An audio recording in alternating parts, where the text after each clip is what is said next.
Living in a sea of doubt and confusion takes a toll on a person.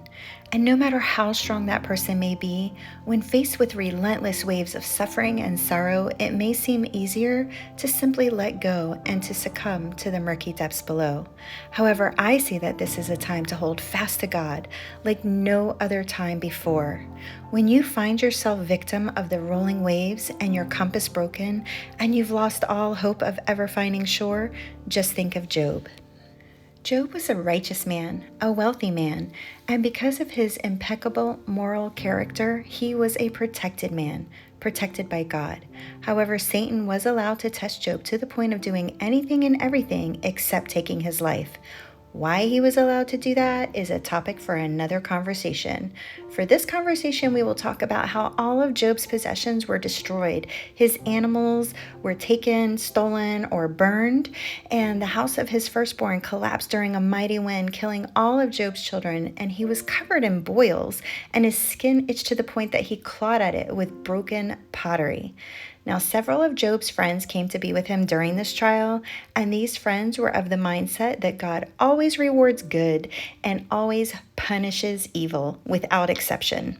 They could not understand that God answers to no man, and he does not work to appease our idea of right and wrong. God can have divine discretion and mystery in allowing and arranging suffering for purposes other than retribution. Even Job, having lived a righteous life, thought God was not treating him fairly. He protested his plight and even cursed the day that he was born. Yet even though his friends contributed to his doubt and confusion, and even though his wife thought he should curse God so that he would finally die and be put out of his misery, Job, now bankrupt, having suffered the loss of his children, his possessions, his confidence, and his health, never cursed God. Job, blinded by his assertions of right and innocence, failed to see God's fairness. He failed to let God mold him and his patience, and instead objected to God's unresponsiveness and failure to acknowledge his righteousness. He missed a chance to learn a lesson, yet he did realize he had been so caught up in his own mindset of fairness, and when he realized that, he abhorred himself and repented in dust and ashes. It was when Job humbled himself so deeply before God that God ended his trial and restored him. He gave Job more children, doubled the amount of livestock he previously had, and blessed him with many happy and prosperous years. Job lived long enough to see his great-great-grandchildren, and he died peacefully in old age.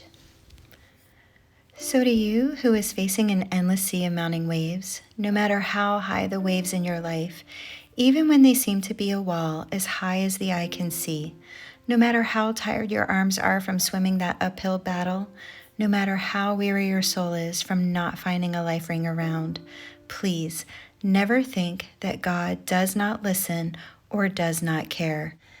God is always with us, even if he is intentionally silent. God has a plan beyond that wall, a plan that although you might not be able to see it, does not negate the fact that it exists. It is possible to surmount even the tallest of waves with God, yet to do so, you must stop arguing. Stop offering reasons as to why this shouldn't be happening to you. Stop trying to convince God of your goodness and instead humble yourself. Even those most righteous among you, humble yourselves. Do it now, even before he exalts you. Take rest that even in his silence, there is opportunity for you.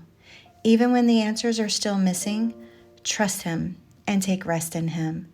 Quiet your worries, fears, and doubts. Quiet your spirit and allow God's love to transport you to a realm of contentment you've never known before. Even in the most cataclysmic experience, take refuge in God and watch the waves fade away one after another. Thanks as always for watching and listening to In His Love.